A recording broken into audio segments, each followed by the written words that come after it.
I think now we are live on Facebook and as well as on YouTube. So good evening, everybody. Welcome to Karwan. This is Ishan Sharma, and with me I have a very special guest, somebody who has been an inspiration to many history students as well as fellow historians of his tribe, and he is none other than Professor Aditya Mukherjee.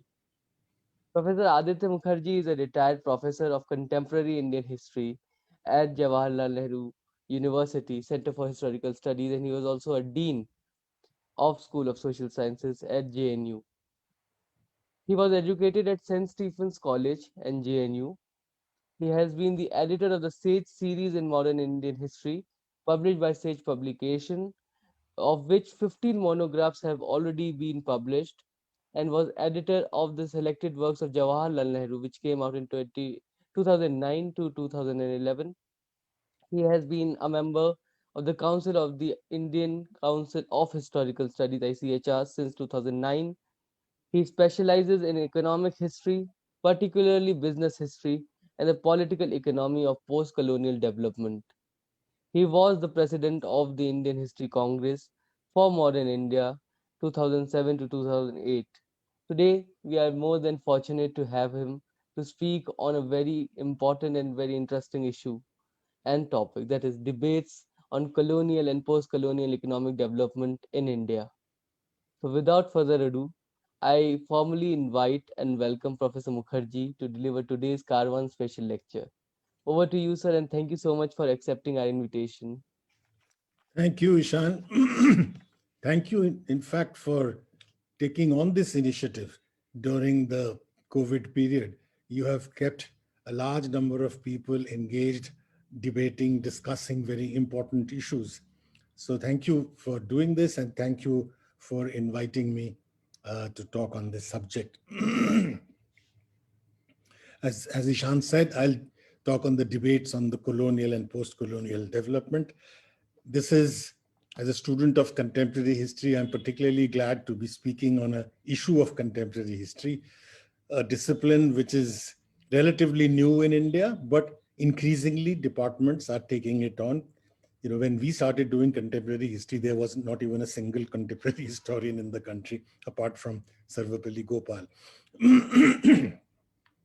Also, I'm happy to be talking on a subject which is again for historians become very important, which is to discuss the modalities of transitions.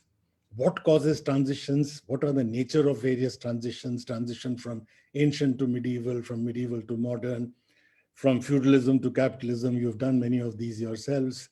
From a liberal democratic situation into an authoritarian situation, something that we are witnessing, and vice versa. The transition from capitalism to socialism and from socialism to capitalism, as it has happened in many parts of the world. Now, these are very important issues to study. You know, what are the factors which lead to these transitions? So I'm glad to be able to talk about the transition from the colonial to the post-colonial, as well as I will end with the transition from the post-colonial economy that India had, model that India had developed to the economic reforms since 1991. So it will be as contemporary as that. I shall question two very divergent positions, perspectives on the transition from the colonial to the post-colonial. The first is the neo-colonial position or the colonial position, which argues that colonialism led to economic development and it prepared the ground for the rapid post-colonial development that you witness in many countries in East Asia and Southeast Asia and now South Asia.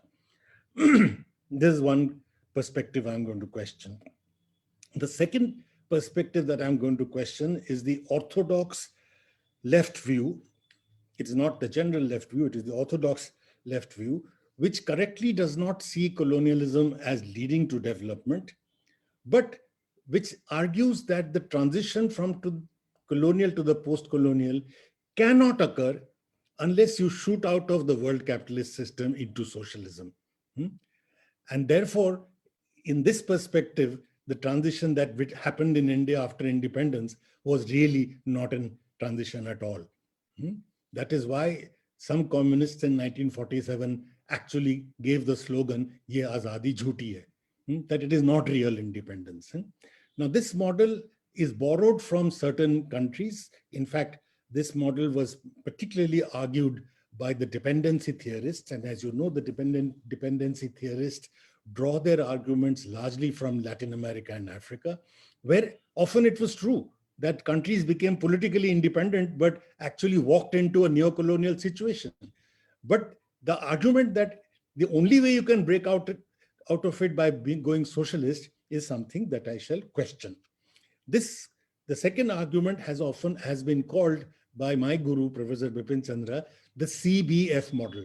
That is the Comintern.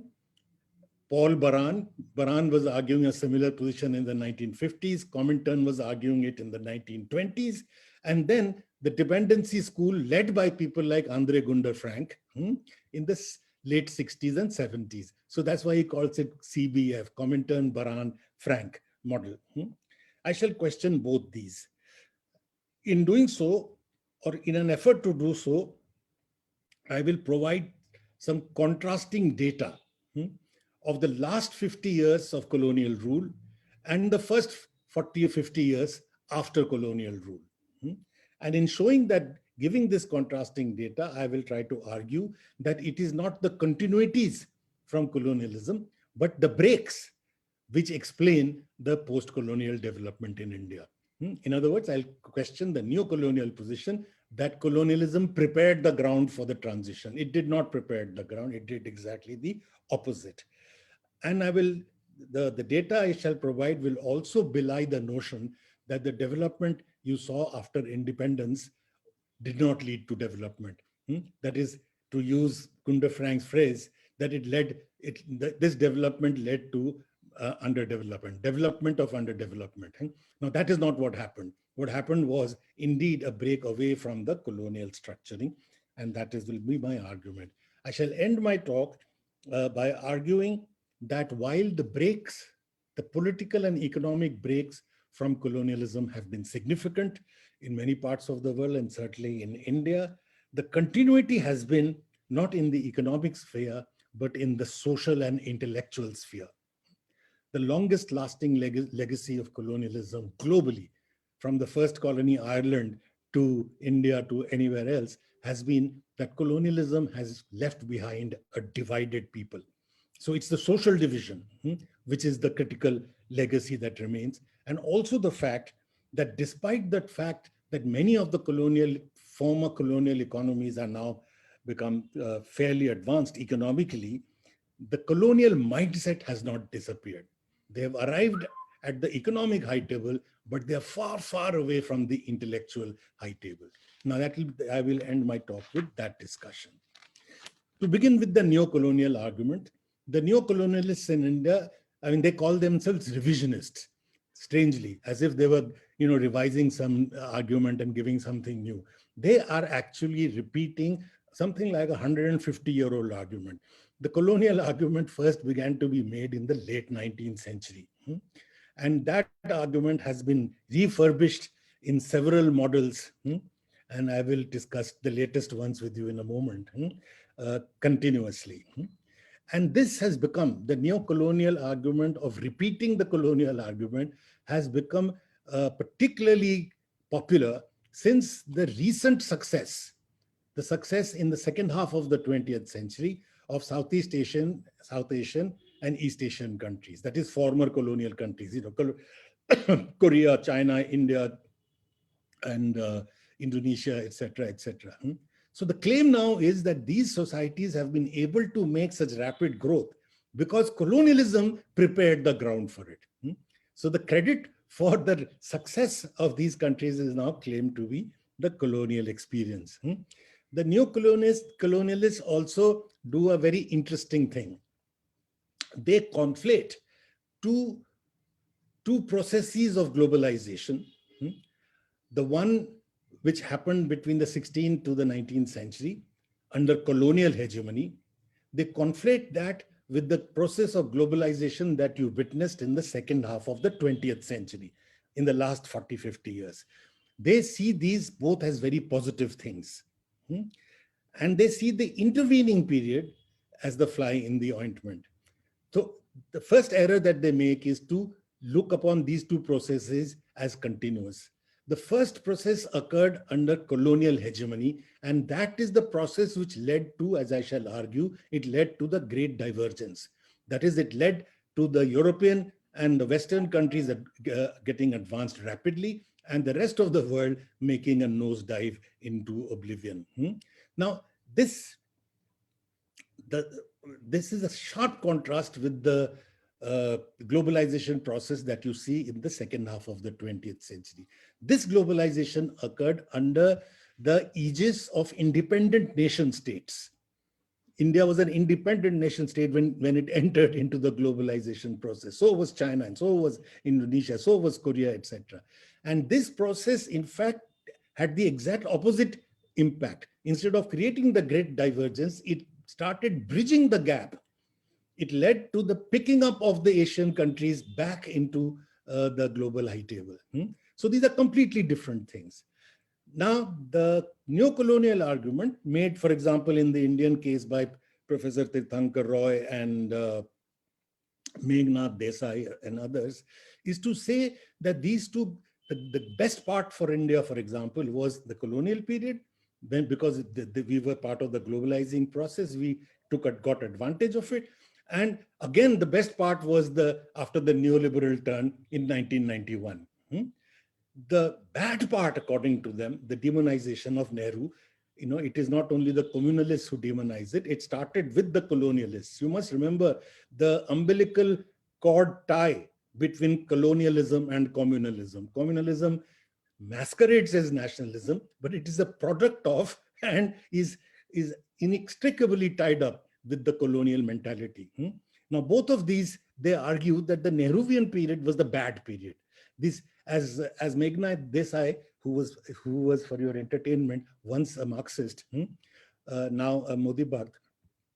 Now he argues that the first 40 years of India's independence were wasted. These are his words. The first 40 years were wasted years.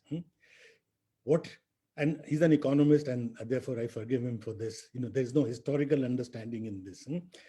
It is true for every country that entered the globalization process to its advantage, that they did it after a 30 or 40-year gap.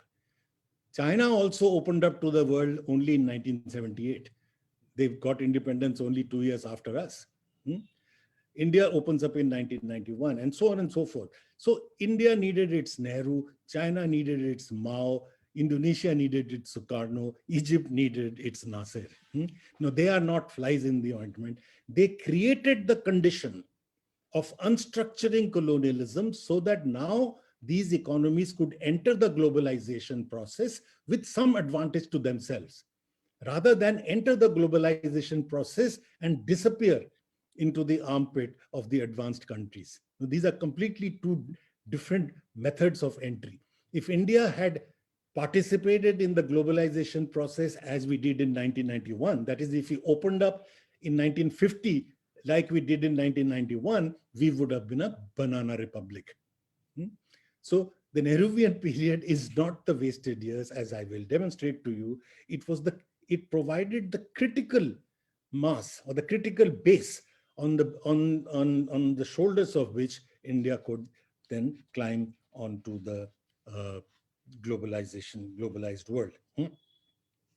The neo-colonial position is found in the writings, for example, of the Harvard historian, one of the famous ones who argues the neo-colonial position, Niall Ferguson. And I don't need to tell you anything about his work except the title of his book. That itself will suffice. The title of his book is Empire, How Britain Made the Modern World. So it is imperialism which led Britain to make the modern world. The transition, the whole myth of the white man's burden. So empire was the taking on the white man's burden and bringing modernization to the rest of the world. The Indian counterpart of Niall Ferguson, is Tirthankar Roy. He is a professor at the London School of Economics. He started his career, strangely, at in Pune, which used to be a bastion of nationalist economics at one time, but has ended up at the other end. And he's written this work called The Economic History of India, published by OUP, which unbelievably is taught in many colleges, even in Delhi University, where he basically argues that colonialism was an extremely positive phenomenon for India. And his praises of colonialism are so much, that I have argued in writing that it would have embarrassed even Lord Curzon, the conservative viceroy of India. He would have said, yes, British rule did a lot of good, but please, we didn't do that much good. Now, I have written at length on it, but I will give you some taste of what he says. He says, for example, that through the expansion of trade, transport, communication, this is the globalization process that happened in India in the 19th century, India witnessed rapid growth throughout colonial rule. Not only growth, rapid growth. And in what? In industry and services. So all this talk about deindustrialization, it says all rubbish. India actually witnessed rapid growth in industry and services throughout colonial rule. He says the modern infrastructure and public goods that India acquired was not possible, could not have been conceived of. It could not, in his words, believably have occurred if India did not have a colonial link. In other words, British colonial rule was a necessary condition for India to make the transition to modernity. You're talking about a country with a 5,000-year-old civilization. And this is endless. I don't want to give my whole talk on a refutation of Tirthankar Roy. I wanted to give you a taste of this because this is what we have to deal with. I would not have wasted even 1 minute on it if it were not the fact that our children today read this as economic history. He says, for example, and this I wanted to give you as an example of how one can rub salt on the wounds of a poor country. He says that the indebtedness of the Indian peasantry, this proverbial indebtedness, as you know, the Indian peasantry was greatly indebted and could barely survive at subsistence. That's why there was a famine virtually every year in one part of the country or the other throughout colonial rule. So he says this indebtedness of the Indian peasantry was, believe you me, he says, I'm quoting him, was a sign of the prosperity of the Indian peasant. He was indebted because he was borrowing. He was borrowing because he was prosperous. That is, he was like the American peasant, the one I once interviewed. And when we compared figures, he said, you guys are so lucky, your indebtedness is so low. Look at my debts. So I asked him that, why is your debt so big? He says, I just had to buy an aircraft to spray my fields. So I'm in debt. So to compare that indebtedness of a prosperous peasantry to the Indian peasants' indebtedness and say that this is because of their prosperity is not only ahistorical, as I said, it is probably immoral. And where did Tirthankar Roy get this idea? This is the governor of Punjab and a finance member of the British during the British rule, Sir Malcolm Darling.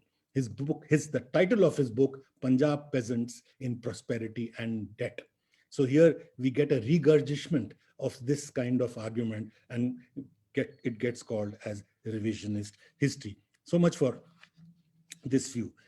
The reality actually was in sharp contrast. That is, while the British school textbook kept talking about Angrezi Raj ki barkatein, that is what the benefits of British rule, which now Tirthankar Roy is propagating and such likes are propagating, the reality was exactly the opposite. Despite the prolonged persistence of the Eurocentric view that Europe became advanced because of some intrinsic qualities that Europe and these Western countries had, both economic, political, ethical, entrepreneurial, etc., etc. Protestant ethic, you must have heard about that, and so on and so forth. That is why they shot forward. Now, despite the persistence of this view, by and large, it is now accepted that the rise of the West was in fact predicated upon the decline of the rest. Hmm? One of the best works by another Harvard historian, but this time a left-wing, a very progressive historian called Sven Beckert, has called this the period of war capitalism. He says the rise of capitalism in the West could occur by unleashing war on the rest of the world. Hmm? We used to call it the first stage of colonialism. He says it is not strong enough. It's war capitalism. To just give you one example, the beginning of the 18th century, China and India together produced nearly half the world's GDP. India was the largest economy, producing about 24.4%, and China 22.3%. Together, they produced about 47% of the global GDP. China and India put together produced 2.5 times the GDP produced by entire West Europe put together. That is Austria, Belgium, Denmark, Finland, France, Germany, Italy, Netherlands, Norway, Sweden, Switzerland, United Kingdom, Portugal, Spain, all put together. India and China were producing 2.5 times. And then comes the Barkhate of Angrezi Raj, 200 years of the benefits of colonial rule. And by the end of colonial rule, both India and China could produce only less than 5% of the global GDP. So we had such growth that we shrank. And this is after rapid growth. Just take India's case. India in 1700, that is beginning of the 18th century, was the world's largest exporter of textiles. And it produced 8 times the GDP of the United Kingdom. India produced 8 times the GDP of United Kingdom. United Kingdom in the beginning of the 18th century, I'm quoting Beckert again, their greatest enterprise was to launch the world's biggest industrial espionage system to learn to steal the technology for producing textiles in the manner that China and India were producing. And in Britain, what was happening is what now happens in Ludhiana and Jalandhar. We produce these jeans completely made here and put a stamp of Levi's on it. Now they were producing cloth in England and producing a stamp of made in India because it is only Indian cloth that was acceptable, in Africa in exchange for slaves, or in the Southeast in exchange for spices and so on and so forth. So, it is a very different situation. From there, by the end of that colonial rule, China and India put together contributed only 1/3 of West Europe's, 1/3 of what West Europe contributed to global GDP. So from 2.5 times to less than 1/3.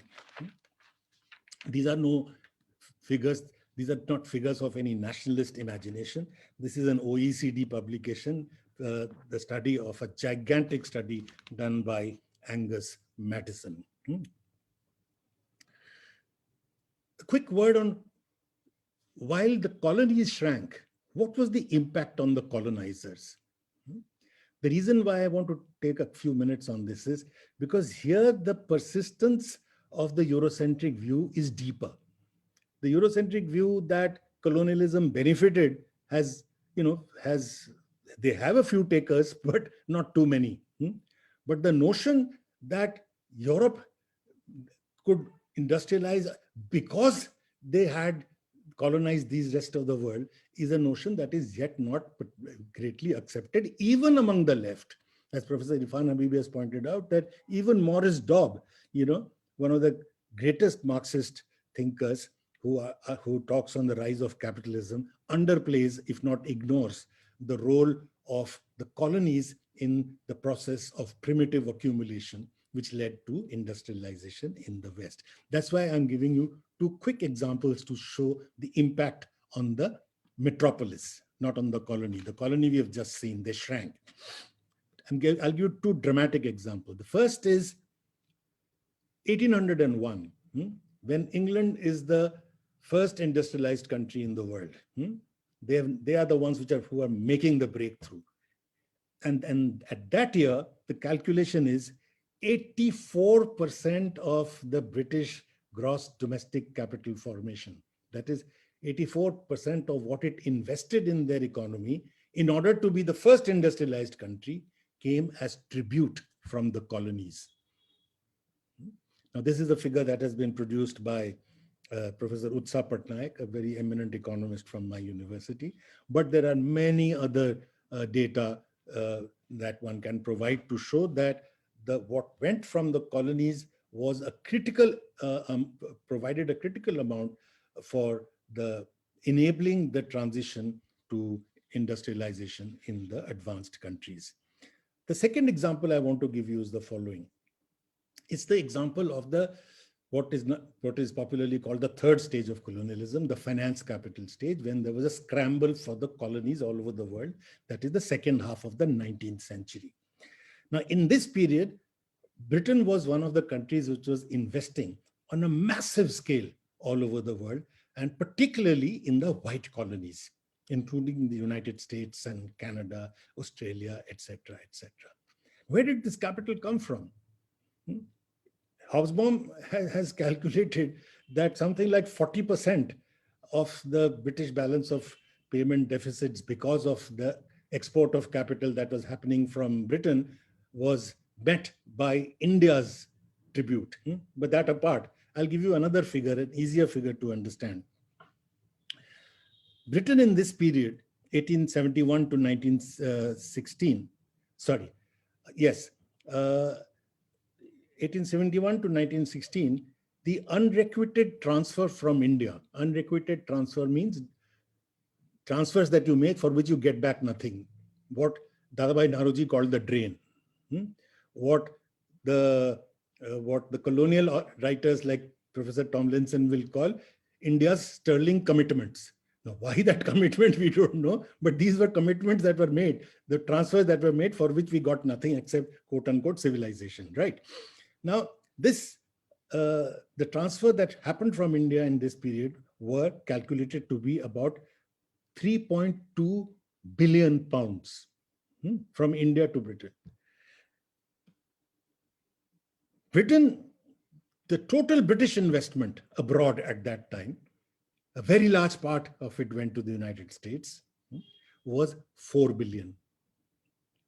So that is British investments abroad in the colonies and the white colonies were financed almost 75% from the blood and sweat of the poor in India alone. Now, if you didn't want to take a Eurocentric view of the world, think about it like this. These figures I'm taking out from an outstanding book by Professor A.K. Bagchi, Omeo Bagchi, called Perilous Passage, Global Ascendancy of Capital. In this book, he carries more or less the same argument as Sven Beckert's book, Empire of Cotton, and where he demonstrates this. And the argument is precisely that the rise in standard of living that happens in Europe and the rise of this fantastic new world capitalism that occurs in America is funded from where? The rise of levels of income in Europe happens because apart from the returns from the capital invested in America, this period also saw massive migration, a migration from Europe into the so-called free world, into the American subcontinent, American continent, which meant relieving of population pressure there, and also, their income from that area. So this whole prosperity in this region is based, if you did not have blinkered glasses, if you were to look at it, turn around the way history is written, you find that perhaps one also needs to look at how dependent it was on the extraction that was happening from the rest of the world. To come back to the Indian case, India, as I said, despite Professor Tirthankar Roy, witnessed a massive deindustrialization, particularly in the 19th century. Deindustrialization, a deurbanization, major urban centers, just disappeared. And But in the 20th century, there was a certain amount of industrial growth that does occur in India. Hmm? A fair amount of import substitution, particularly in textiles. The area which was destroyed completely and British imports had taken over, there is a reversal that happens in the 20th century before independence. Colonial scholars have tried to explain this through the theory of decolonization. They say that decolonization started much before independence. Hmm? And people like Clive Dewey, Ian Drummond, and B.R. Tomlinson, they all look upon this as decolonization. That is, imperialism was pulling out of its own volition. Why was it pulling out? A, because it no longer paid, hmm? Because the Indian market, etc., had disappeared, or even better, it is because that is what was their objective anyway. They go back to the 19th century liberal imperialist view, early 19th century, when the talk of the white man's burden, etc., had come up, that our goal is to eventually train these child people into self-government. So they said this dream has now come true. Colonialism was in any case trying to develop the colony. Then you would wonder, if that was what was happening, then what was the national movement doing? If the objective of colonialism was to gradually give self-government, and that is what was happening in the 1920s and 30s and 40s, what was the national movement doing? Good question. And they have a good answer. By they, I meaning the colonial system, has a good answer. The national movement was an annual tamasha. This is the Cambridge School. These upper caste people like Ishan Sharmas and God knows, the various other Chitpavan Brahmins and Kulin Brahmins, etc., etc. They were basically fighting for jobs and things for themselves, and putting up a tamasha. There was no national movement because there was no need for one. And this is serious historiography, mind you, coming out from Cambridge School, and some of the tallest, most well-known names, like even people like Paul Brass, would argue that this is what was happening, that India was slowly being trained by Britain into becoming an independent country. And Mr. Drummond goes so far as to say that Britain exploiting India is completely wrong in the 20th century. In fact, after decolonization, he says India was exploiting Britain, and British exploitation of India was all, I'm quoting him, Marxist claptrap, which means rubbish. Okay, now I've spent elsewhere a lot of time to argue that this is complete rubbish. This is not what happens. The fact that there is positive economic growth in this period is not because of colonialism, but it is in spite of and in opposition to colonialism. It is space that is wrenched out of colonialism. By global factors like the Great Depression and the wars. The West did not go into the world wars and the depression so that they had trouble so that India could grow, So, but they had those troubles which gave not only India, all colonies in the world saw spurts of growth at the times of crisis of imperialism. This is called the loosening of the links theory. When the links with imperialism were weakened, the colonial countries got a spurt of growth. I have elsewhere given several other reasons why you see growth here, and basically also argued that colonialism does not end. There is no decolonization. What you witness is a shift in colonial strategy. Britain abandons the market interest in India. It is forced to abandon the market interest in India for various reasons. I can go into if there are questions, and replaces it with a greater financial exploitation of India. In the amount of drain or appropriation of surplus from India actually peaks during the Second World War. So instead of it reducing, the amounts and the levels of surplus appropriation from India reach obscene levels, so much so that by the time the British are about to leave, about 3 million people just die of starvation. Okay. The impact, therefore, in human terms was traumatic and all too visible. Just one or two quick statistics to remind you. What was our initial condition? Where did we start from? The average life expectancy at independence was less than 30 years. Average. That is, people died when they were in their, on an average, by that when they were in their 20s, which means the poor must have died when they were in their teens, because the average includes the well-to-do who were better looked after. So you can imagine the average was below 30 at independence. I mentioned the 3 million dead. 46 to 53, we had to import about 14 million tons of food to just survive. And it put paid to our planning efforts immediately after independence, because the bulk of our resources had to go into just to import food, because Britain had left India in such a terrible condition at that time. 84% of our people were illiterate. 92% of women in India were illiterate. So much for Angrezi Raj ki barkatein. The legacy of colonialism, which Tirthankar Roy completely misjudges, was seen by the poet Rabindranath Tagore a few years before independence, just before he passed away himself in 1941. He wrote, the wheels of fate will someday compel the English to give up their Indian empire. What kind of India will they leave behind? What stark misery! When the stream of their centuries' administration runs dry at last, what a waste of mud and filth will they leave behind? So the starting point for India was to rise out of this mud and filth that we inherited. It is not, as the neocolonialists argue, that colonialism prepared the ground for India to take off. You were buried into mud and filth, leave alone the impact on our colonized, stunted, distorted minds. 200 years of colonialism can distort your mind, completely, leave alone your economies. The developments after independence were a complete contrast.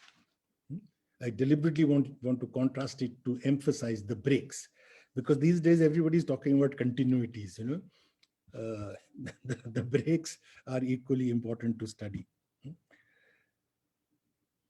And I will contrast the last few decades of colonialism, the so-called period of decolonization, the so-called period of growth. This is supposed to be the best period, right? They're decolonizing, India's industry is growing, etc., etc. And I will contrast it with the first 40 years after independence, the so-called wasted years. And you will find that the data is completely opposite. That's why the necessity of the historian, the discipline of history into contemporary events, because the historian is tied to facts. He has to footnote every word. You just do not make a generalization just like that out of the air. Now let us look at the facts.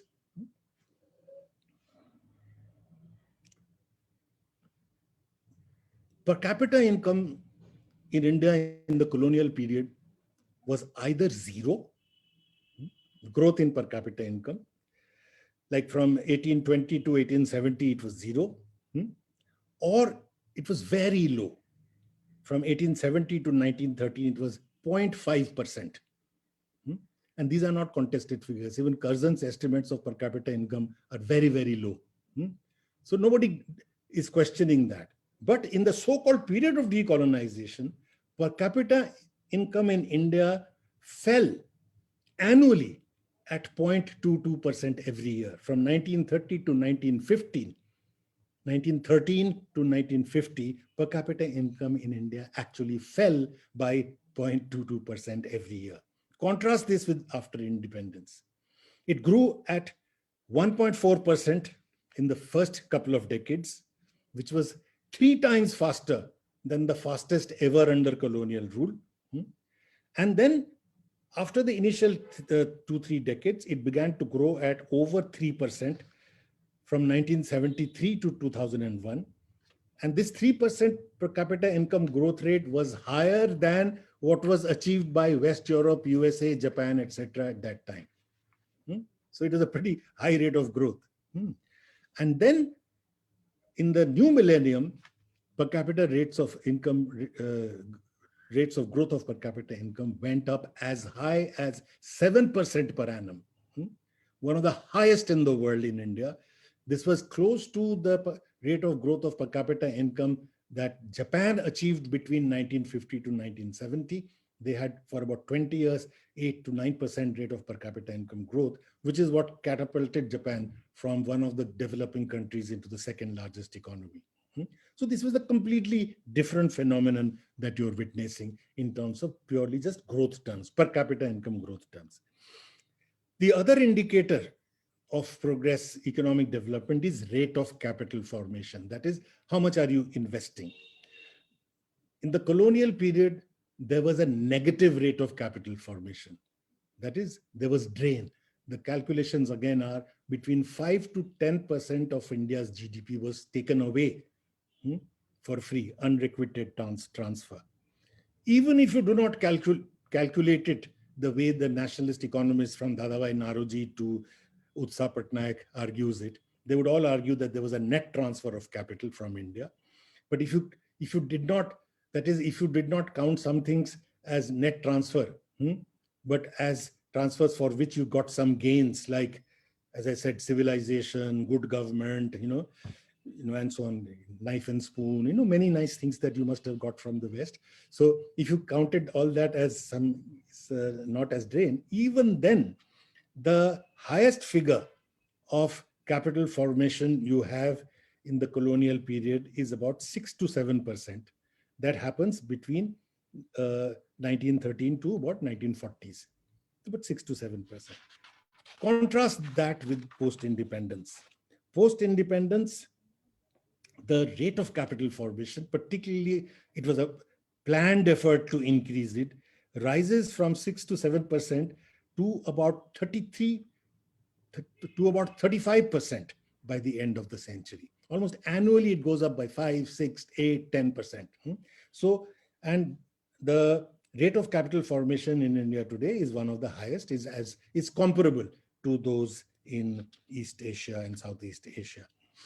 Let us look at sectors of the economy. This is the overall economy growth. That is, from a shrinking economy, you now have a growing economy. And I've said the growth was not, inconsequential by any stretch of imagination. But let us look at sectors. The biggest sector, agriculture. These days, fortunately, our attention has turned into agriculture because, after all, most of our population still lives in agriculture.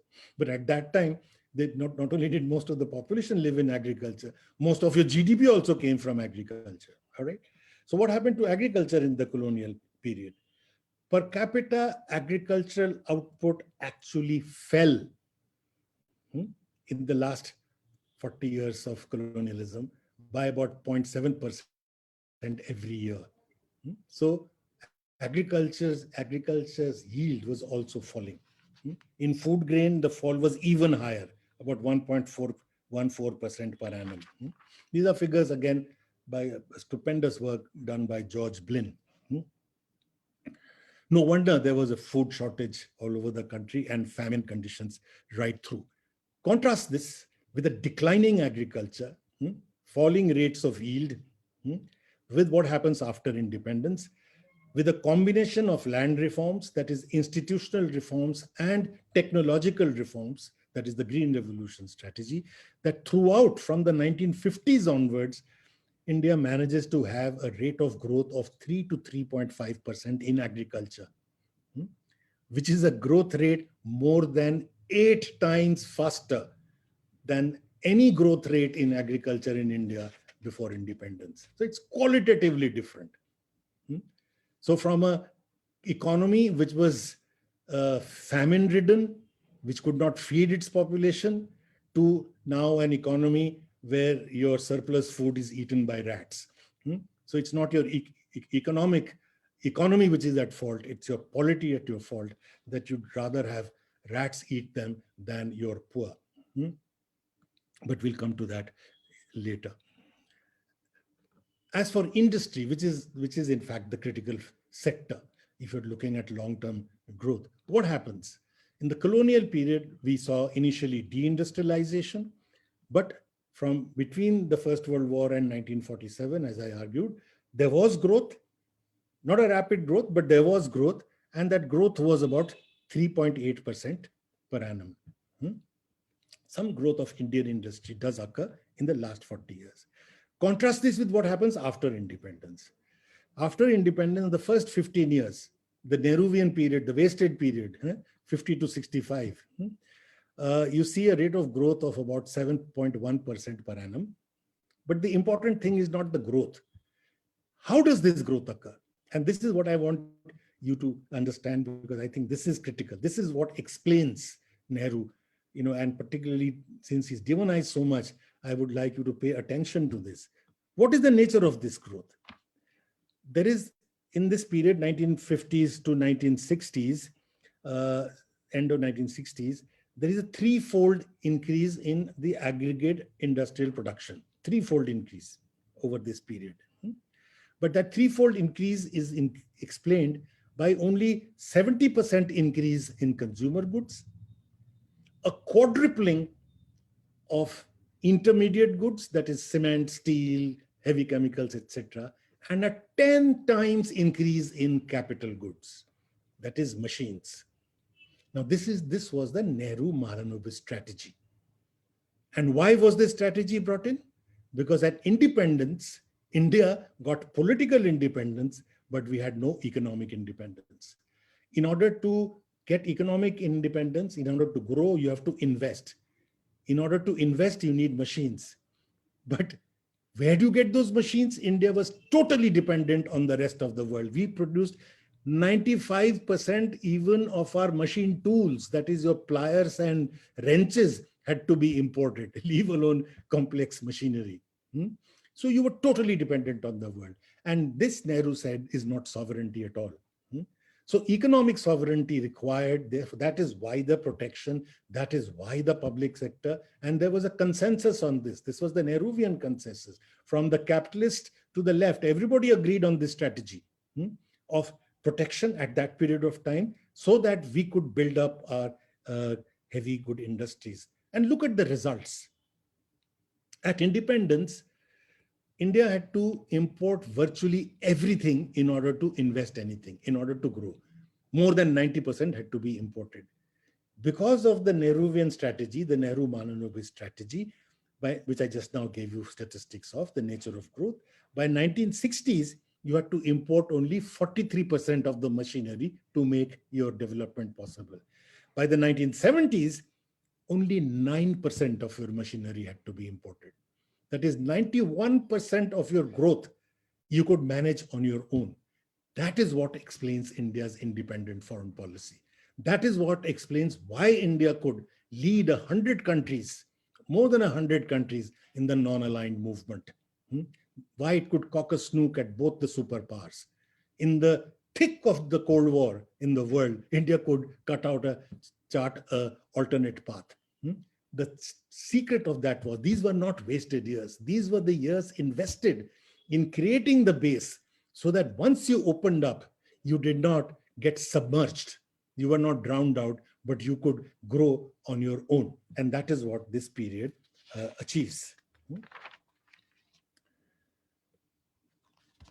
And this achievement, as I said, did not happen with socialism coming into the country. Though Nehru himself personally believed in socialism, but nobody has argued that we had a socialist economy. We had a mixed economy in which there was a very large public sector with the support of the capitalist class. And this mixed economy did succeed in creating this autonomy. So the CBF argument that India became increasingly more dependent is fallacious. What you did see was a rising autonomy in this period. Nehru was also precocious. Forgive me, in these times, historians, and particularly we in JNU, are used to bending the stick backwards. If everybody is flowing in this way, you have to stand against the currents. And everybody is abusing Nehru. We have to put the story right. Nehru was precocious. He was able to anticipate the knowledge revolution. And if you study what happens during the first 2-3 plans, it is not only about the steel mills and the Bhakra dams and etc., etc. It is also about setting up the IITs, the National Physical Laboratory, the National Chemical Laboratory, the Bhabha Atomic Research Center, just name it. Every major scientific institution.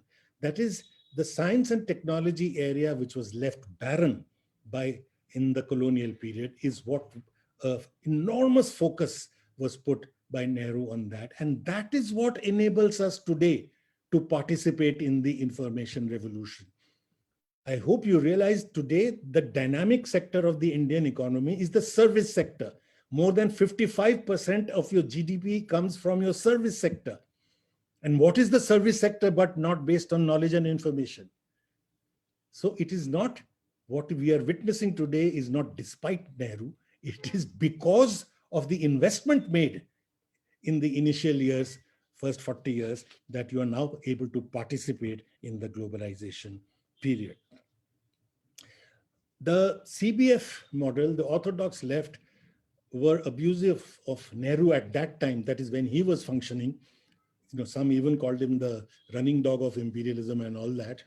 But uh, but has is no longer that is no longer the left view. They accept that the Nehruvian period was indeed the period which led to and which was an economic nationalist phase of Indian development. In fact, they accept both Nehru and Indira Gandhi's strategies as one, where it was economic nationalism, right? But they say they revert back to the CBF paradigm with 1991. The argument is, okay, Nehru was not, neo-colonial, or he was not selling out to imperialism, but imperialism has finally come back through the Washington Consensus in 1991. So the orthodox argument doesn't leave you very easily. So let's look at what does 1991 do. As I said, this is not opening up in 1950s. There are multiple ways of doing the so-called Washington Consensus. And India did not do it in a manner that it would lead to India becoming a puppet in the hands of the advanced country. The Nehruvian Consensus is in fact gradually, slowly, slower than China, and that is because we are a democracy. You cannot just do a Deng on Mao suddenly.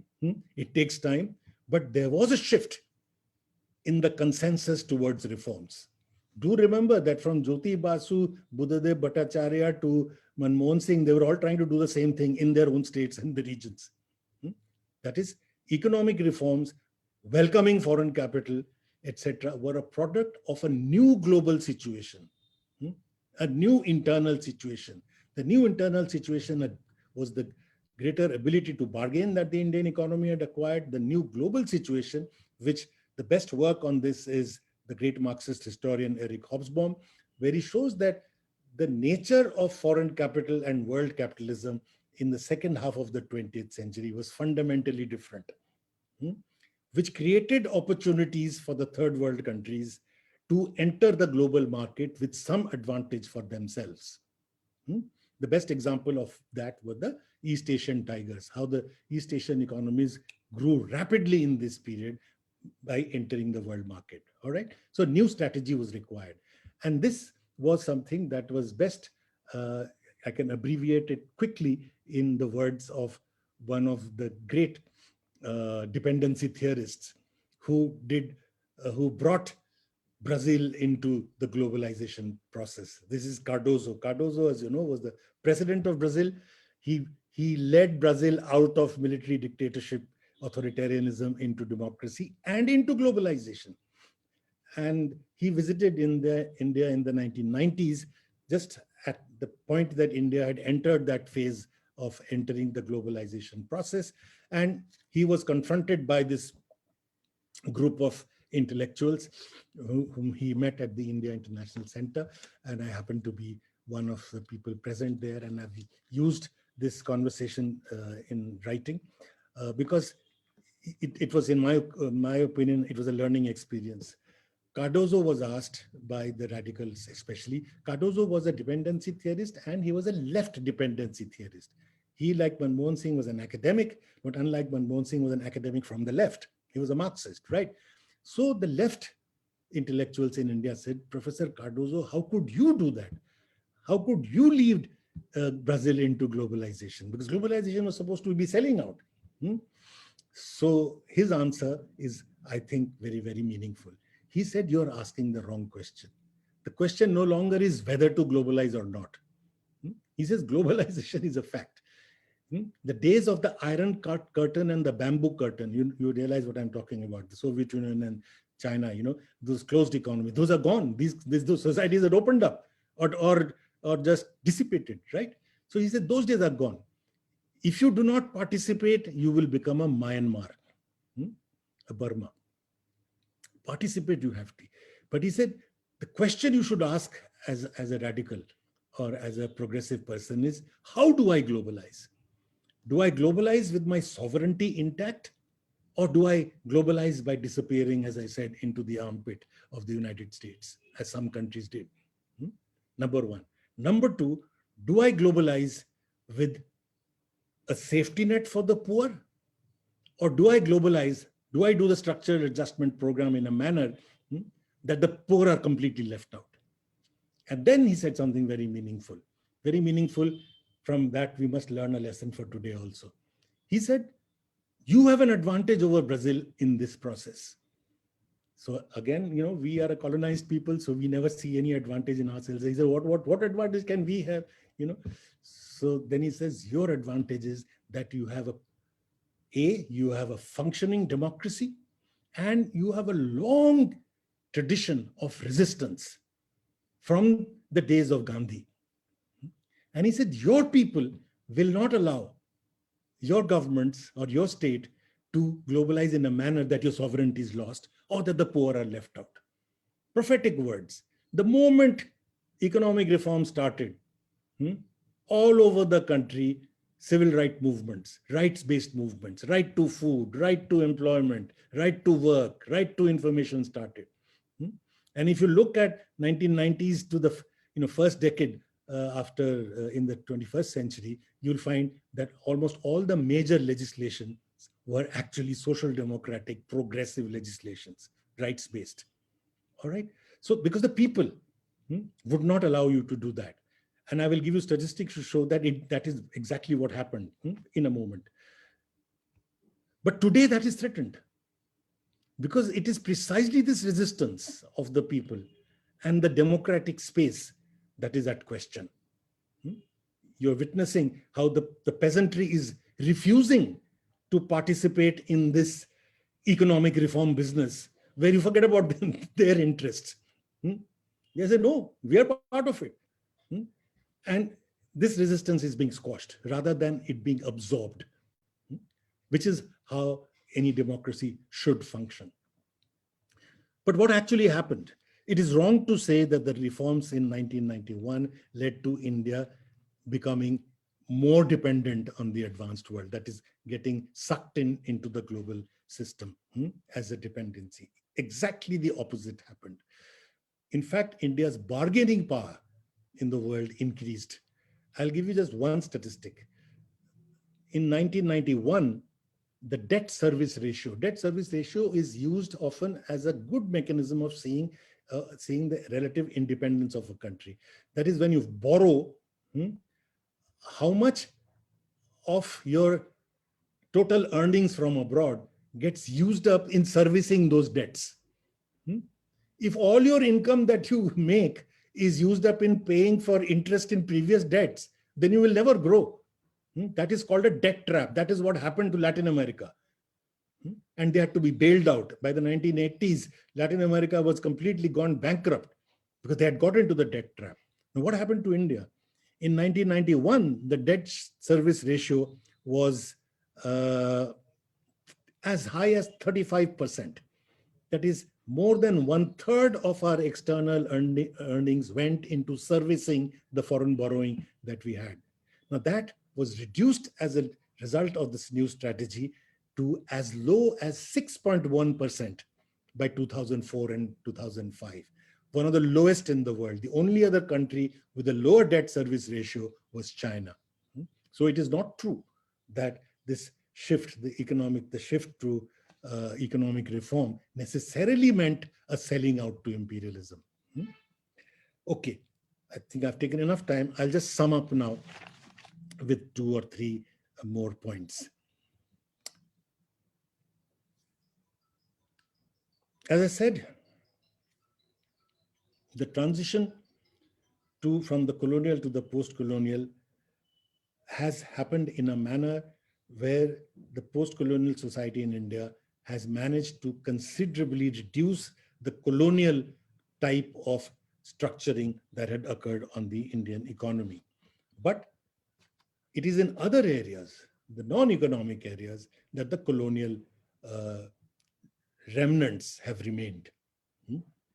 As I said, the longest lasting legacy of colonialism globally. You know, Ireland is still divided on the basis of Protestants and uh, Catholics. Hmm? Africa, India, the Middle East, hmm? You're divided on the basis of race, on the basis of religion, on the basis of language, ethnicity, etc. And almost all of them created in the colonial period. Hmm? So that is something that if you asked me what is the biggest challenge for India in India today, I would certainly say it is not economic. It is political and social. Okay. Secondly, the continuity with colonialism is also at the intellectual level. And this I would like to emphasize.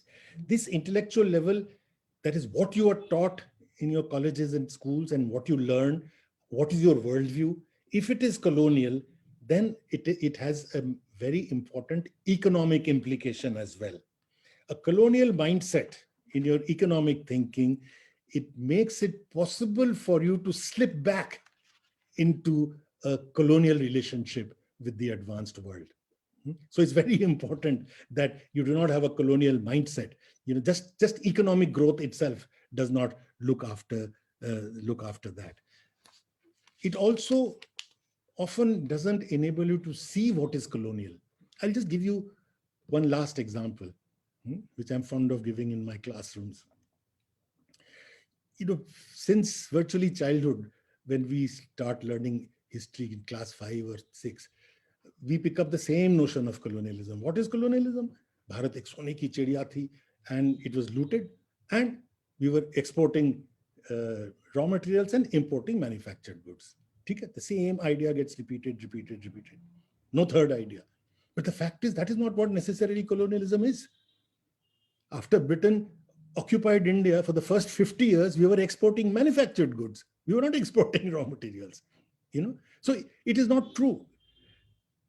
Colonialism is the transfer of whatever happens to be the most important factor of production at a point of historical time. That is, before industrial revolution occurred in the world, what was colonialism? There was no export of manufactured goods because there was no industry. So what was colonialism? It was the transfer of the most important factor of production. What was it? Land and labor. So what did you witness in the 15th, 16th, 17th centuries? Grabbing of other people's land, entire continents, and calling it discovery. You're discovering. This is again the Eurocentrism, the use of the language discovery. How can you discover a 5,000-year-old civilization? Were we dead? Were we under the sea? It is that Europeans come here and therefore it's discovery. Anyway, so you grab other people's land, but the land is not enough. What will you do with the land unless you have labor on it? So you also occupy and commit the people of those lands into forced labor. This is what happened in Mexico, for example. And 95% of the Mexican people died in the mines.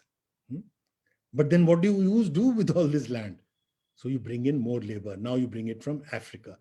So in the pre-industrial world, you witnessed grabbing of land and grabbing of labor, slavery and grabbing of land.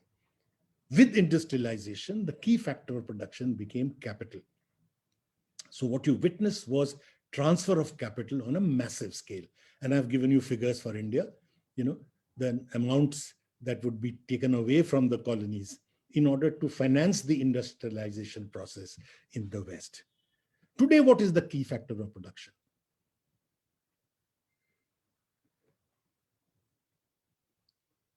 Obviously, knowledge. The most advanced countries in the world are moving out of industry. Manchester, which was the hub of the industrial industry in the world, is, those physically, those factories have been turned into colleges and, and universities.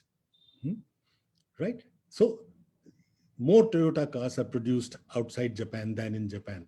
You want to shift this industry into the third world. The key is knowledge.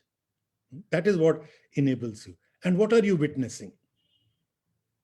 You're witnessing for more than half a century in India, after the Nehruvian effort to build the first batches of scientists and doctors and engineers, etc., entire batches started sitting for exams to migrate to the West.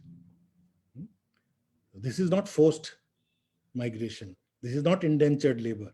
This is not slavery. But yet, in effect, what it is it is the handing over of the key factor of production to the advanced world. Let me give you one statistic, again, not mine. This is American US National Science Foundation 2012 study, which says 95% of the PhDs done by Indians in subjects of sort of frontier areas of science, from physics to maths to medicine to whatever, biochemistry. 95% of them stay there. So this whole trickle-down theory, give it another look. In the 1960s, only 17% of American PhDs were by non-Americans. That is, outsiders did it in these areas. By the 2012, 40%. 2 out of 5 American PhDs in frontier areas are by non-Americans, Chinese, Indians. And India plays a very major role in that. So what is happening? The United States, and I'm giving the example of United States, the first world, is raking it in, and you're handing it out. And while handing it out, you're patting yourself on the back and saying, wow, what a great thing I've done. It's an example I give repeatedly often of a very sad situation that has emerged, that a professor of the IIT that I happened to talk once with, after a little chat, he said, Professor Mukherjee, I'm delighted today. So I thought maybe a student of his has made a big invention or some new discovery. So I said, why, what happened? He said, Professor Mukherjee, my whole class has migrated to the US. And he was delighted. It's not his fault. This is the societal situation we have reached, where a teacher thinks that the best thing he's managed to do is to send everybody abroad, because he doesn't see the link.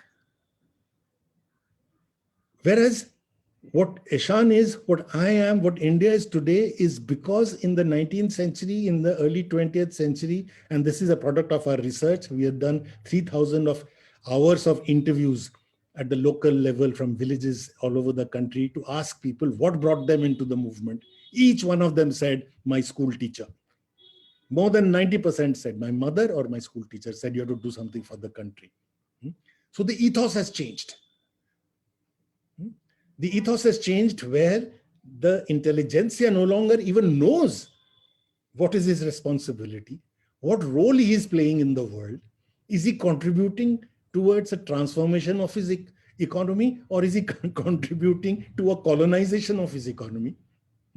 Where the state is actually arguing with the American president, to say, ki, please, ye H-1B visa और बढ़ा दो, ताकि हम और भेज दें engineer America को. You see, so it is a bizarre situation. No country in the world can progress if for more than half a century they lose annually the best minds, especially in a situation where knowledge is the key factor of production. So to end, I would say today, the challenge is the social and intellectual legacy of colonialism. Acquiring a position on the economic high table is not enough. The challenge is to achieve the intellectual high table. Thank you so much. Thank you so much, sir, for this very enlightening and very interesting lecture that you have presented, where you discussed various viewpoints on the economic developments of colonial and post-colonial India. So we have many questions in the chat box on Facebook, and we'll take 5 or 6 questions from them, because taking all the questions is going to be very difficult for you, sir, because it is going to take a lot of time. It will take a lot of time. So this question is from Saptarsha Seals. I'm really sorry. And her question is, so why do you think that India would be a banana republic if India opened itself for globalization during 1950s? What saved India to become so later when India opened itself for globalization in the 1990s? As only the incidents can lead us to the conclusion. So, sir, how can you conclude that India would be a banana republic? Surely, or which factors led you to come to this conclusion? Firstly, just for your entertainment, there is no such thing as a banana republic. Hmm? Banana Republic was a phrase that was used by this American short story writer, which you must have read, O. Henry. In one of his stories, he refers to an imaginary uh, country, which he calls a banana republic, but which is described as a country which is dictated to by the some superpower neighbor, etc., and which is converted into a one commodity country. That is, whatever is the demand coming from outside determines what you produce. All right. Now, in other words, it became a symbol for arguing a country which doesn't have any independence. As I said, that in the 1950s, if we had opened up to the world, what would have happened? Hmm?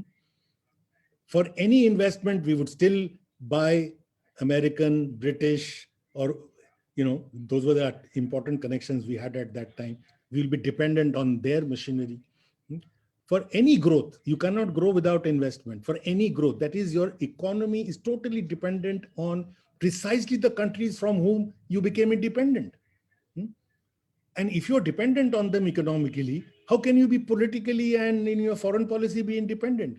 So you will end up becoming exactly what you were, uh, an appendage to a larger world system. That is, you will remain a periphery which is attached to the core in a peripheral position, where the core extracts surplus from the periphery. What the Nehruvian strategy was able to do was to break out of that. Hmm? So that when we entered the world market, there was resistance. For example, I'll give you the example. You remember in 1990s, the Bombay group led by Rahul Bajaj said, no, no, no, no, please don't open up. If you open up, it will not be a level playing field. How will we compete? We are backward, this, that, and the other. But others, for example, fortunately, particularly the CII, the Confederation of Indian Industries, had better sense. They said, no, it is in our interest to open up now. And the result was that instead of being wiped out, Bajaj became one of the largest producers of motorcycles in the world. Hmm? But why? Because already the base had been created. You could not have done this in the 1950s when I said you couldn't even make a pliers. All right. That's why it was not. In other words, even Manmohan Singh in 1950s would have followed the Nehruvian policy. And Nehru in the 1990s would not follow the Nehruvian policy of the 1950s because the world economy had changed. You know, The next question is from Sukhdev Sohalji, and his question is, what has happened to 40 billion pounds sterling debt England owed to India on account of the World War II? How has this factor been sidelined in political and history debates after the independence of India? very good question, Sohal Saab. Uh, Two things. Sterling balance is so linked to our political and economic history. The political, of course, we know, uh, which is that the refusal to pay, the demand that we do not pay Pakistan's share of that, created a big issue. But what Britain tried to do with the sterling balance was not to return it. They wanted to write it off as India's share in the war effort. That is India's contribution to the saving of democracy in the world. And this was a conscious strategy. I've looked at the war cabinet papers, and Churchill was in the 1940s, while the balance was coming up in a big way. The sterling balance is a loan. India ends up giving the United Kingdom the world's second largest loan. 3 million of our people are dying of hunger, and we gave Britain this huge loan to fight the war. And at that time, Churchill is telling his cabinet that don't start talking about how will we return, because we do not intend to return. All right. So it was a big battle, and India played an important role in that battle through the multilateral agencies that emerged after the Second World War. The formation of the International Monetary Fund, the IBRD, the International Bank for Reconstruction and Development, the predecessor of the World Bank, etc. These multilateral agencies is through which are called the Bretton Woods agencies, through which India mobilized other countries and got the support of the new imperialists, that is the Americans, that in fact the old imperialists should release the money. Because if the sterling balances did come to India, where would we buy our machines from? Britain was sunk. It had no capacity to sell it. We would still buy it from America. So America also put pressure, and we were able to get them, but we got it in dribbles. We got it at absolutely ridiculous levels of interest. So India was, and what Nehru's idea of using the sterling balance to finance the first, second plans, finance the industrialization process could not occur, because a lot of it had to be used up, as I said in the beginning, in import of foods, etc. But it is a bizarre story. I've written about it. It is, in fact, it is an example I give to critique the decolonization theory. You cannot talk of decolonization at the time when you're wringing India's neck to force the world's second biggest loan while their people are dying. So there was no decolonization, as I said. It peaked during the Second World War. That the amounts that were just taken away, without any return, was absolutely amazing. The next question is from Saurabh Kumar Shanu, and his question is, sir, how the monetary policy of colonial government was facilitating the drain of wealth? As you said, during the Second World War, the drain peaked. I have read somewhere that they had linked sterling with rupee in order to ensure smooth flow of wealth from India. In fact, the economic history of the interwar period is critically linked to this monetary policy. And instead of fiscal policy, instead of just raising taxes, for example, which people can easily see, you can achieve the same thing by changing the ratio.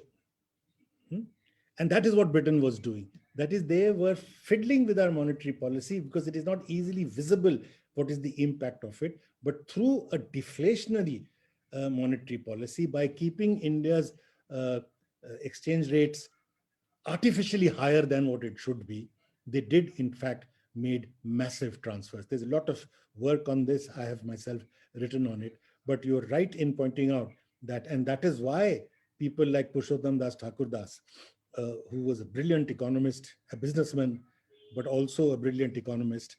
He, in fact, appointed most of the professors of the Delhi School of Economics. It's not very well known. V.K.R.V. Rao was his research assistant, who became the vice chancellor later of Delhi University. He and people like him led the fight against the British on the issue of monetary policy. G.D. Birla was also one of those who led. G.D. Birla and Lord Keynes had a lot of interaction on issues of currency. These are two of the people on the Indian side who understood monetary policy and brought it out to the public in the assembly, through pamphlets. Purushottam Das wrote a minute of dissent to the to the 1926 Currency Commission, a long minute of dissent, where he demonstrated how the British were using the instrument of monetary policy now to transfer surplus. Good question. So we'll take one last question for the evening, and this is from Sukhdev Swalji again. And this question is: the Congress itself dumped Nehru to self model of globalization in India. Is it time to come back to the Nehruvian model to retrieve the national path of development with globalization? Uh, you see, I would slightly nuance that statement. There is no doubt that much of the Nehruvian path must be retained, not all of it. The license quota Raj had to go and it went. But there is no doubt that you cannot abandon the public sector. Even Stiglitz, who got the Nobel Prize in economics, a World Bank, IMF economist, even he says that it's the mixed economy, where the private sector must be under control, the banking sector must be under control, is the desirable thing. So surely, I think a total abandoning all of Nehru's values would be completely a mistake. But I think to achieve the Nehruvian goals of self-reliance and equity, there was a need in a shift in strategy that occurred in 1991. That is why the most radical of the economists, all with a communist background, from Amartya Sen to Sukhamai Chakrabarti to Arjun Sen Gupta, they all participated in the process and tried to design a shift in strategy which would take advantage of the globalization process without, as I said, selling out our sovereignty or without a safety net for the poor. That is where Nehru must be brought in back, is that you cannot abandon the poor as is currently being done by the Indian state. This is not the Nehruvian strategy. This is not even the Congress strategy of 1990s, what you're witnessing. The Congress strategy of the 1990s, even though it was different from Nehru's, some of the Nehruvian path, it had not abandoned the goal. It was still a process, as I said in my argument, that it allowed space for a social democratic part to remain within the Congress. If you remember the Manmohan Singh regime and the importance of the NAC, the National Advisory Committee, who were the members of the National Advisory Committee? They were all leaders of rights-based movements, people who had given their lives to either environment or right to information or right to food or right to equity and things like that. So it was not an abandoning of that. Today you're witnessing it. So let's not mix up of what is happening today with what the initial shift was. Thank you so much, sir, for taking out time to deliver today's lecture.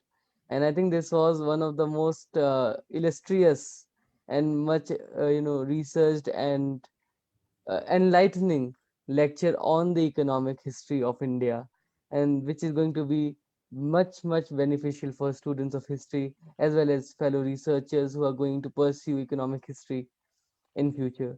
Thank you so much, sir, for this valuable lecture. Thank you. I am deeply indebted. Thanks to all those who asked questions, and Ishan, to you for this opportunity, as I said, in these times to interact with friends. Thank you. Thank you so much, sir. And the video will be available on YouTube. So those who are watching us live, don't forget to subscribe to Carvan. There are many more lectures for you all. You can listen to and you can learn, and you can understand the importance of history in today's India. Thank you so much and keep learning. Thank Good you. evening and have a great day ahead.